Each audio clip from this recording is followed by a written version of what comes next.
Parliament has passed a new law now.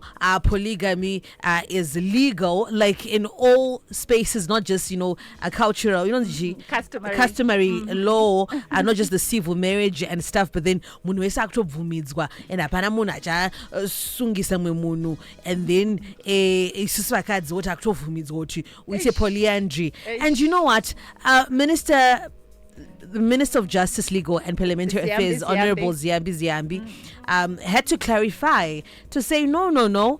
The new Marriage Act of 2022 does not promote polygamy or polyandry or abolish the payment of lobola. I think we were back to, was it a year ago? The same conversation. It was like 2 years ago. Yeah, where zviri kutotrenda mufuke ndikanzogona ndifara vachiti achiro muchato usina basa munhu anongotora munhu waada.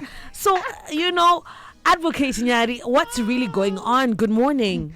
Good morning, Miss Vikendi. How are you? I'm good. Guys, tungowanzirwa basa panapa tinataura zvimwe zvinhu zvine musoro, Oh my goodness. So you know what? I think for the past 2 weeks, I've had so many audios being sent to me. And I said, sure, advocate. And vanhu vanga vari distressed the most. It was the men.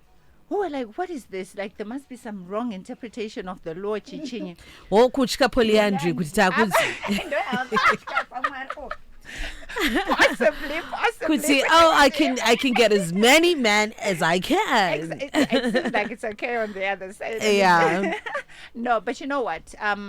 This thing has come up again. Remember, Miss Vikendi, we had this conversation literally 2 years ago, and the new Marriage Act was still new.